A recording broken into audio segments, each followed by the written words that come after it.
Existe una frase enterrada en Constantine que casi nadie registra la primera vez que la ve. En medio de la investigación, uno de los personajes lee una antigua profecía en voz alta. Según ella, el mundo renace en el abrazo de los condenados. El juicio final llega desde abajo, levantado por las manos que la propia tradición juró condenar. Quédate con esa imagen un instante. El Apocalipsis, el texto que promete la trompeta, el fuego que baja del cielo, la mano divina cerrando la historia ante los justos, reescrito dentro de una película de posesión de 2005 y reescrito al revés. Aquí el fin sube desde el fondo. Son los réprobos, los marcados, los que la religión expulsó, quienes heredan la tierra. La mayoría de quien la ve pasa de largo esa frase. La trata como una línea sombría más de un guión pesado, un detalle de ambiente entre un exorcismo y otro. Y pasar de largo esa frase es perder la clave de toda la película, porque una inversión así es deliberada. Alguien se sentó, tomó el texto más temido de la tradición cristiana y lo dio vuelta, y escondió la razón a plena vista, en medio de los tiros, del humo de cigarro y de las criaturas que caminan por Los Ángeles. En este video te muestro cuál es esa razón. Voy a mostrarte que la agenda secreta que la película contrabandea dentro del Apocalipsis solo se abre con una llave mucho más vieja. Otro texto, escrito siglos antes de que existiera cualquier cámara, donde ese mismo engranaje ya giraba en silencio. Cuando gires esa llave, la película se abre en otro sentido. El retrato de un juego cósmico en el que tu alma es la ficha sobre la mesa, y de un dios que apostó esa ficha y se marchó antes de ver cómo termina. Y si aún no conoces Camino Etéreo, suscríbete al canal ahora para no perderte nuestros próximos videos y abre tu mente para ver lo invisible. Y por ahí empezamos. Por la primera regla de este tablero. El contrato que rige cada muerte y cada susurro de la película y que nadie firmó jamás. Constantine se sienta frente a una detective escéptica y dice lo que sostiene toda la película. ¿Y si te dijera, empieza, que Dios y el diablo hicieron una apuesta? Una apuesta permanente, por las almas de toda la humanidad. Ella le responde que debería seguir tomando sus medicamentos. Y él insiste, tranquilo, existe una regla que ninguno de los dos puede romper. El contacto directo con humanos está prohibido. Ángeles y demonios pueden susurrar, pueden empujar, pueden tentar. Influencia, solo influencia. La decisión final tiene que salir de ti. La detective dice que no cree en el diablo. Y Constantine da la respuesta que resume la película. Deberías. Él cree en ti. Fíjate en lo que hace esa regla. Convierte al mundo entero en un tablero. Cada persona en la calle es una casilla donde se disputa la partida. El demonio te empuja por un lado. El ángel te jala por el otro. Y el resultado suma puntos en una apuesta que nunca supiste que existía. Crees que tus decisiones son solo tuyas. Son jugadas dentro de un juego antiguo. Constantine es el hombre que ve el tablero. Nació viendo lo que corre por debajo de la ciudad. Los medio demonios de traje caro. Los medio ángeles que caminan entre nosotros sin que nadie lo note. Los ángeles en la película tiene dos capas. La que todos ven y la que solo él ve. La misma ciudad hirviendo, atravesada por criaturas que juegan la partida en silencio. El infierno, aquí, es esta misma calle.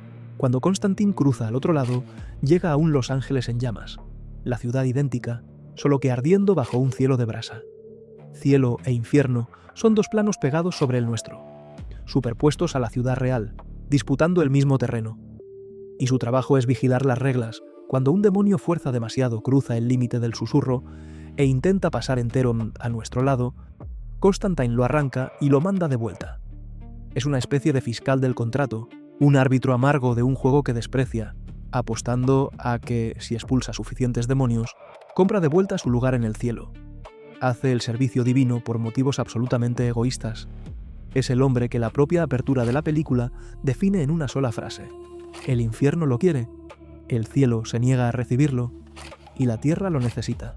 Atrapado en medio, sin hogar en ninguno de los dos lados de la mesa, conoce las reglas mejor que cualquier criatura viva, porque es el único jugador que nunca eligió entrar en la partida. Esa es la primera pieza que necesitas guardar. Llámalo el contrato invisible. Un pacto que nadie firmó, pero que ata a todos. El mundo de Constantine obedece a un orden frío, escrito en cláusulas que ningún humano leyó. Cada tragedia responde a un artículo. Cada salvación también. Nada ahí es azar. Y eso separa a Constantine de casi toda película de terror sobrenatural. En el terror común, el mal es una fuerza ciega, una marea sin rostro, que se traga a quien se cruce en el camino. Aquí el mal tiene contrato, tiene regla, tiene una mesa, 2 jugadores sentados y una cláusula de no interferencia que ambos respetan. El horror nace del sentido mismo. Alguien organizó esto. Alguien dividió el tablero. Escribió las cláusulas y definió las reglas que todos obedecen. Y mientras los 2 jugadores respetan la tregua, la Tierra se vuelve una especie de territorio neutral entre el cielo y el infierno. Una zona desmilitarizada, donde ninguno de los 2 ejércitos puede invadir, solo cuchichear del otro lado de la frontera. Y es justo ahí donde aparece la grieta. Porque un contrato tiene autores. Alguien escribió las cláusulas, dividió el tablero, apostó las fichas. Uno de los jugadores está siempre presente. El diablo aparece, negocia, cobra, se digna a bajar en persona. Pero el otro nombre en el contrato desaparece de la pantalla de principio a fin. El jugador que debería estar del lado de la luz nunca se sienta a la mesa. Y la siguiente pregunta es la que abre un hueco en el piso de la película. ¿Dónde está Dios mientras se apuesta al mundo entero? Ignorar esa ausencia es aceptar el tablero sin preguntar quién lo armó. Y es justo en la respuesta donde la película esconde su tesis más perturbadora. La respuesta llega en una frase corta, casi tirada al pasar, fácil de perder. La detective le dice a Constantine que Dios tiene un plan para todos nosotros. Y él responde con una imagen que no se le borra de la cabeza a quien entiende lo que dijo. Dios es un niño con un hormiguero. No está planeando nada. Ahora la misma imagen en su versión más simple. Piensa en un niño que arma un hormiguero de vidrio. Echa las hormigas adentro. Observa un rato. Y pierde el interés. No las cuida, no las castiga, no las recompensa. Ni recuerda que aquello existe. Las hormigas siguen cavando, peleando, muriendo, construyendo pequeñas civilizaciones, sin saber que hay un niño del otro lado del vidrio que ya dejó de mirar hace tiempo. Así, exactamente así, ve Constantine al Creador. Un Dios que hizo el mundo como un niño hace un hormiguero, por curiosidad pasajera, y después lo abandona. Existe un nombre antiguo para ese tipo de divinidad, y es la clave intelectual de este video. Los estudiosos de las religiones lo llaman Deus Otiosus, el dios ocioso en latín. Es la figura del creador que levanta el mundo, define las leyes, le da cuerda al reloj cósmico y después se aleja. Sigue vivo allá arriba, intocable, en su trono distante. Solo se retira, aburrido o satisfecho, y deja la máquina cósmica girando sola, sin mantenimiento, sin mirar atrás. Muchas tradiciones repartidas por el mundo guardaron exactamente esa figura. Un dios creador que un día estuvo cerca y después se replegó hacia lo alto, presente en teoría, callado en la práctica, demasiado lejos para ser llamado. En otra frase, Constantine resume la relación con un sarcasmo amargo. Dios siempre tuvo un sentido del humor podrido, y sus chistes son de matar. Es el retrato de un creador indiferente y distante, cuyas raras intervenciones, cuando por fin aparecen, saben a crueldad gratuita. Un dios que se ríe desde lejos. Constantine lleva esa figura al extremo. El Deus Otiosus de la película se alejó después de hacer una última cosa terrible. Apostó antes de irse. Puso las almas humanas en juego. Acordó las reglas con el adversario, dividió el tablero en 2 lados y después se levantó de la silla y se marchó, dejando la partida girar sin árbitro. Guarda ese dibujo. Un dios que hizo la apuesta y le dio la espalda a la mesa. Y aquí está el punto que mucha gente siente sin poder nombrar. A lo largo de toda la película, nunca ves a Dios. Ves demonios de todo tipo. Ves ángeles. Ves al diablo en persona, sentado, de traje blanco, los pies descalzos sucios de brea, subiendo del suelo para recoger lo que es suyo. Pero el lado de la luz opera siempre por delegación, siempre por intermediarios, nunca en persona. Esa ausencia incomoda. Y incomoda a propósito. La ausencia de Dios es la tesis misma de la película. No aparece porque, dentro de esa cosmología, ya se retiró lejos. El silencio en el cielo es el mensaje entero de la película. Dicho por el vacío, la ausencia hablando más fuerte que cualquier sermón. Piensa en el peso de eso para una historia de terror. El miedo más hondo aquí vive en la silla vacía del otro lado de la mesa. Peor que cualquier demonio de piel derretida es ese asiento vacío donde debería estar quien te protege. es darte cuenta de que la partida sigue jugándose, con tu alma en la apuesta, y que quien debería protegerte ya salió de la sala y ni recuerda tu nombre. El diablo, al menos, está presente. Le importa lo suficiente como para aparecer, para cobrar, para bajar en persona. El creador, ese, se volvió un niño aburrido frente a un hormiguero que ya se cansó de observar. Y no hay horror más grande que un universo en el que el único que todavía te presta atención es aquel que quiere tu alma. Y si esa estructura te suena vagamente familiar, un Dios que permite que el adversario ponga a prueba a sus criaturas, bajo reglas acordadas entre ambos, mientras observa de lejos sin intervenir, no es coincidencia. Ya leíste esta historia. Está en uno de los libros más antiguos de la Biblia, y millones de personas crecieron escuchando ese libro sin que jamás notaran la apuesta escondida en sus primeras páginas. Darle la espalda a ese texto es perder el origen de todo lo que Constantin pone en escena, porque la película no inventó esa cosmología de la nada. La copió de una página que ya estaba abierta desde hacía milenios y solo amplió la letra. Ahora necesitamos tu ayuda. Dale el like al video para abrir la opción de impulsar el video dando hype. Esto ayuda a YouTube a recomendarlo a más personas y contribuye al crecimiento de nuestro canal. Y la siguiente pieza es la que más incomoda.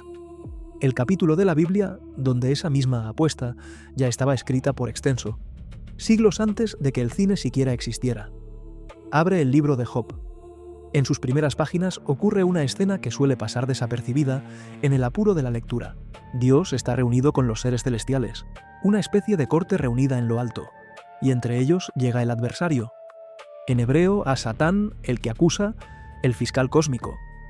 Dios señala a Job, un hombre justo, próspero, fiel como nadie, y el adversario lanza una provocación afilada. Pregunta: ¿acaso Job teme a Dios gratis? Es decir, ¿es fiel por amor o solo porque lo tiene todo?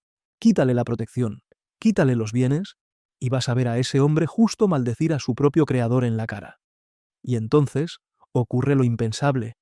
Dios acepta la provocación. Entrega a Job en manos del adversario, con una sola cláusula. Puedes destruir todo lo que tiene, pero no toques su cuerpo. Es una apuesta, con reglas, con un límite acordado entre los dos jugadores, exactamente como en la película. Y la ficha sobre la mesa es el alma de un hombre que no tiene la menor idea de que lo están apostando allá arriba. El adversario baja y arrasa la vida de Job. En un solo día los rebaños son destruidos, los siervos asesinados, y sus hijos mueren todos de golpe, sepultados. Y Job, aún destrozado, no maldice a Dios. Entonces el adversario vuelve a la corte y pide más. Dice que las posesiones no prueban nada. Déjame tocar su carne y sus huesos, y ahí te maldice. Y Dios extiende la apuesta con una nueva regla. Puedes herir el cuerpo, pero preserva la vida. 2 rondas, 2 apuestas encadenadas. Y de principio a fin, a Job nunca le avisan que hay una disputa ocurriendo por encima de su cabeza. Fíjate en el dibujo. Es exactamente el mismo tablero de Constantin. Dios y el adversario, los 2 jugadores. Una regla de no interferencia que ninguno de los 2 puede cruzar. Y en medio, una criatura humana que sufre sin entender por qué, convencida de que el universo es justo, sin saber que se volvió objeto de una disputa que corre lejos de ella. La diferencia entre ambos es solo de escala. En Job, la apuesta golpea a una familia. Un hombre, sus hijos, sus rebaños, su carne cubierta de llagas. Una tragedia inmensa, pero contenida en un solo punto del mapa.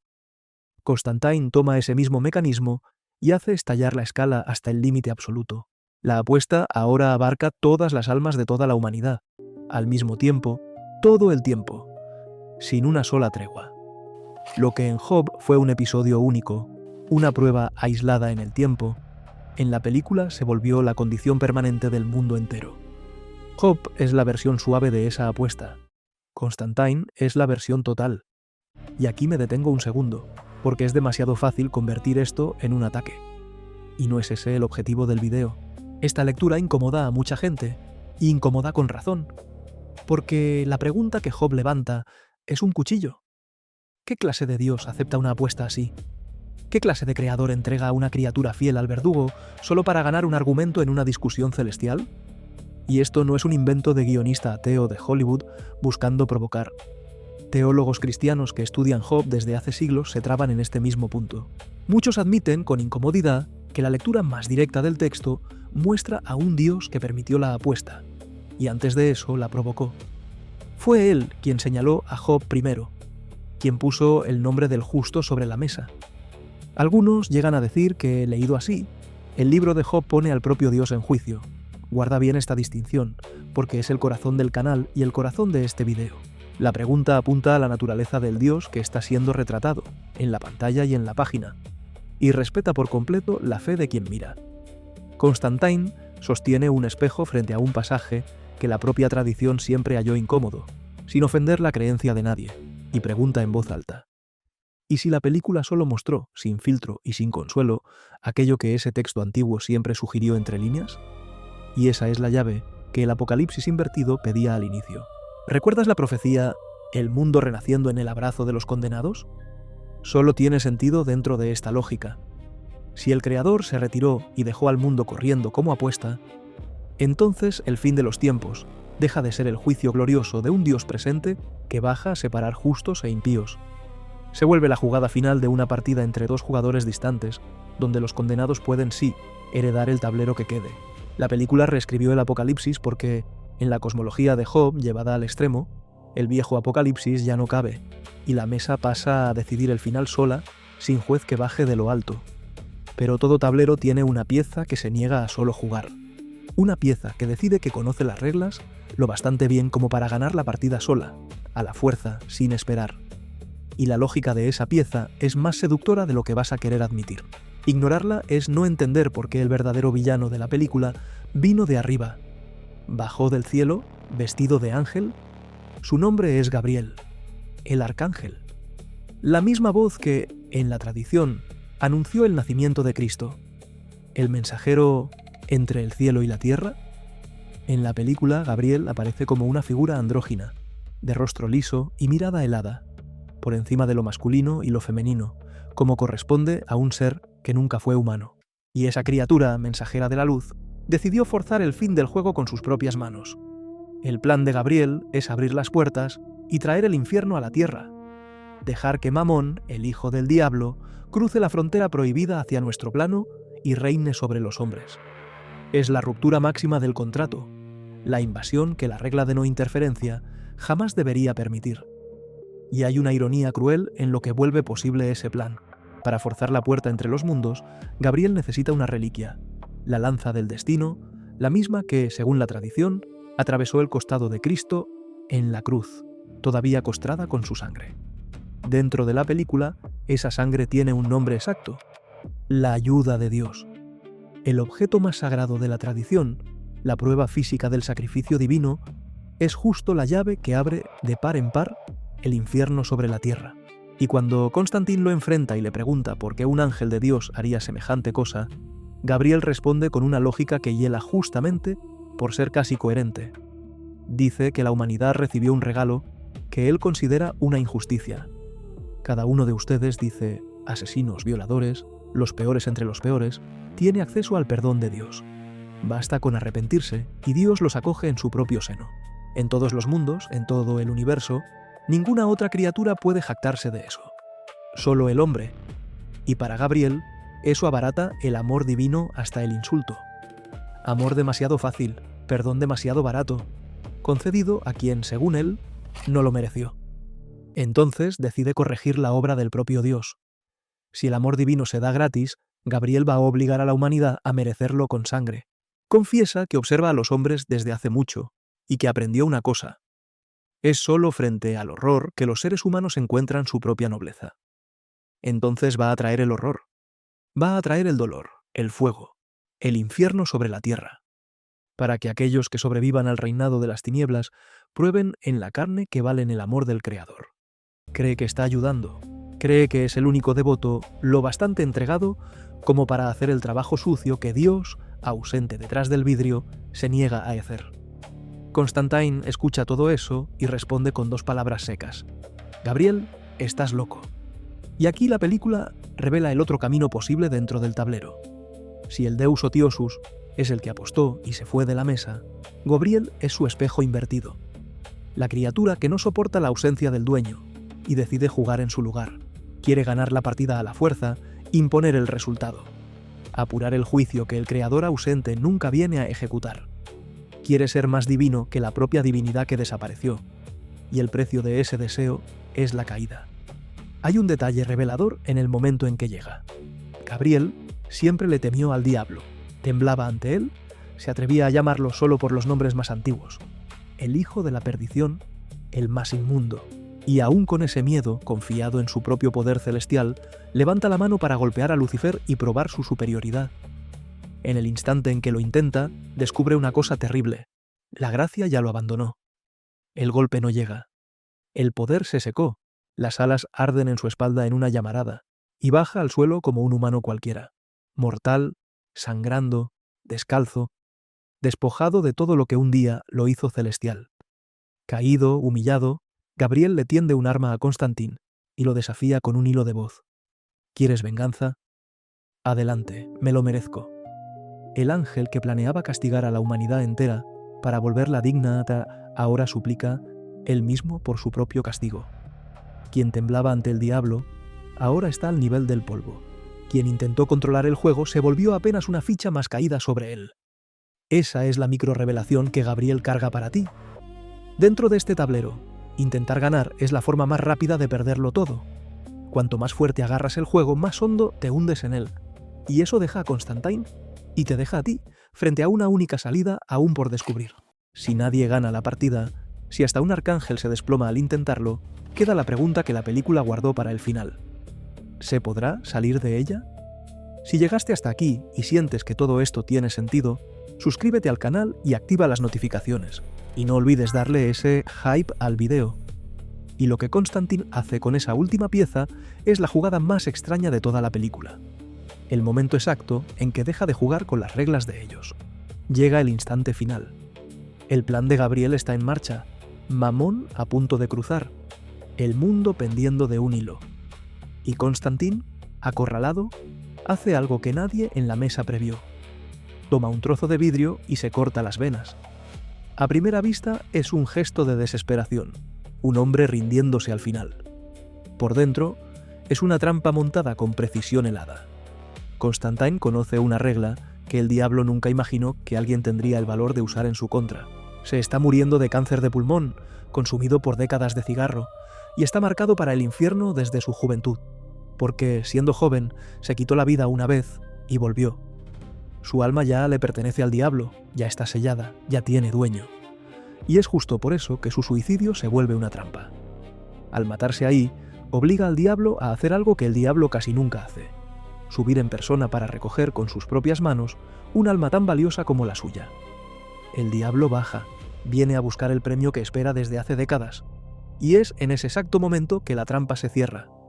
Al cortarse las venas, Constantine se sacrifica para salvar el alma de otra persona, pidiendo, como último deseo, que un alma inocente sea liberada del infierno en su lugar. Entrega total, sacrificio sin recompensa alguna para sí, y ese gesto puro, sin cálculo de ganancia, es exactamente lo que el cielo reconoce como redención verdadera. En el segundo en que Constantine se ofrece a morir por el otro, sin querer nada a cambio, empieza a subir. El alma que estaba sellada hacia abajo es jalada hacia lo alto, lentamente, ante los ojos incrédulos del diablo, que vino en persona a recoger el premio de una vida entera, y ahora mira ese premio escurrirse entre los dedos, subiendo hacia la luz. Es el fraude perfecto, montado con las propias reglas de la casa. El diablo pasó décadas seguro de que esa alma era suya, garantizada, sellada, imposible de escapar. Y Constantine usó esa certeza como palanca. Convirtió su propia condena encarnada y la redención en un movimiento de jaque mate. Todo dentro de las reglas de la casa, la única jugada que el reglamento siempre permitió y que nadie en toda la historia del juego se atrevió jamás a hacer. Y es aquí, y solo aquí, en toda la película, donde el giro ocurre de verdad. Constantine no gana la apuesta. Se levanta de la mesa.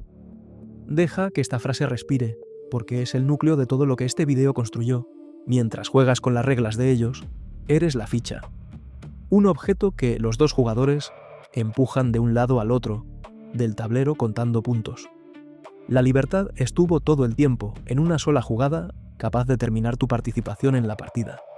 Dar la propia vida por otro sin pedir nada a cambio. El sacrificio es la puerta. Es el movimiento que la apuesta era incapaz de prever. Porque la apuesta entera da por hecho que todos juegan para ganar algo. Y quien se entrega por completo sin querer nada salió de la lógica del juego. No hay forma de anotar puntos contra quien ya no está jugando. Fíjate en la simetría perfecta con Gabriel, porque la película construyó a los dos para ser espejos. El ángel intentó subir agarrando el juego con las dos manos, intentó dominar, intentó ganar a la fuerza, y se desplomó al suelo. Mortal. El hombre condenado hizo lo contrario. Soltó todo, renunció hasta a su propia vida, no retuvo nada, y subió hacia el cielo. La caída de uno es el reflejo invertido del ascenso del otro. Quien quiso dominar el tablero se hundió en él. Quien se negó a seguir siendo ficha atravesó la única puerta que existía. Y esa es la agenda secreta que el apocalipsis invertido anunciaba en el primer minuto. El mundo renace en el abrazo de los condenados porque la salvación, en esta cosmología, le pertenece justamente a quien el sistema ya daba por perdido.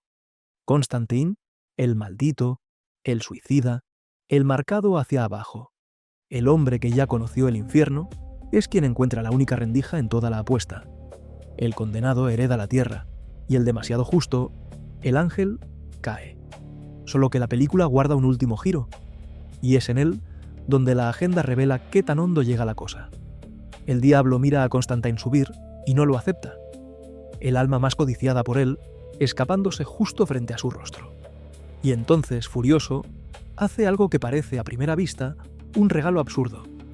Estira la mano hasta el pecho de Constantine, hunde los dedos en la carne y le arranca de adentro, con fuerza, el cáncer que lo mataba. Y lo cura.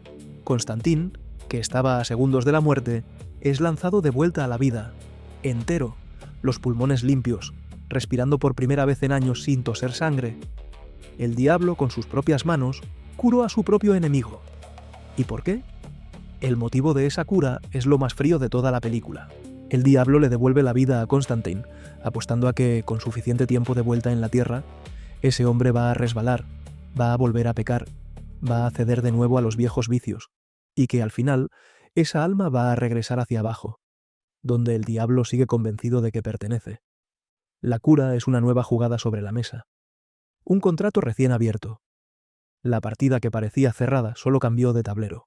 Constantine se levantó de una apuesta y de inmediato lo sentaron en otra, todavía tibia. Y eso es lo que vuelve a la cosmología de esta película tan implacable, tan sin salida. Puedes encontrar la rendija, puedes hacer la jugada imposible, salir del tablero, atravesar la puerta con el sacrificio. Y aún así, el juego solo vuelve a empezar una casilla más adelante, con reglas nuevas. La mesa nunca cierra. Siempre hay una próxima ronda, una nueva apuesta, un jugador dispuesto a apostar de nuevo por tu alma en el instante siguiente a tu victoria. Ahora te devuelvo las preguntas que la película dejó abiertas a propósito. Y la respuesta es tuya, ahí en los comentarios. Cuando Constantine sube en ese haz de luz, ¿qué pasó de verdad? ¿Dios bajó y lo salvó en un gesto raro de gracia? ¿O Constantine encontró el error en las reglas, la grieta que la propia apuesta jamás previó, y forzó su propia absolución por cuenta propia, burlando el sistema? Uno de esos caminos es fe pura. El otro es ingeniería fría. Y la película mantiene los dos de pie, lado a lado, sin elegir. Dime en los comentarios cuál de los dos ves tú. Y fíjate en un detalle que pasa completamente desapercibido, ahora que tienes la llave en la mano. Las iniciales del nombre de nuestro héroe, John Constantine. JC, las mismas iniciales de otro hombre que se sacrificó para redimir a los condenados. ¿Coincidencia heredada del cómic de donde vino el personaje o firma escondida a plena vista desde el primer minuto de proyección? Esa te la dejo a ti. Y hay un gesto pequeño, casi invisible, que sella todo esto. Al final, de vuelta a la vida, Constantine lleva la mano al bolsillo y en lugar del cigarro de siempre, saca un chicle de nicotina y empieza a masticarlo. El hombre que pasó toda la película fumando hacia su propia muerte, ahora elige aplazar el final. Por primera vez en décadas quiere quedarse. Y son justamente esas ganas recién nacidas de vivir las que lo vuelven la ficha perfecta para la próxima apuesta, porque ahora tiene algo que perder. Y por último, la pregunta que sigue girando después de que la pantalla se apaga y suben los créditos. ¿La cura del diablo fue puro despecho de un perdedor rencoroso o fue el primer movimiento de una apuesta nuevecita apenas empezando a jugarse? porque si hasta la salvación de un solo hombre se vuelve, al segundo siguiente la próxima ronda, entonces quizá nadie en toda la creación logró de verdad salir de la mesa. Quizá el único que se levantó del todo fue el niño aburrido frente al hormiguero, el dios que apostó todo lo que existe, y se marchó antes de descubrir cómo termina la partida. Quédate con esa imagen. Y dime, ahí abajo en los comentarios, ¿de qué lado del vidrio crees que estás?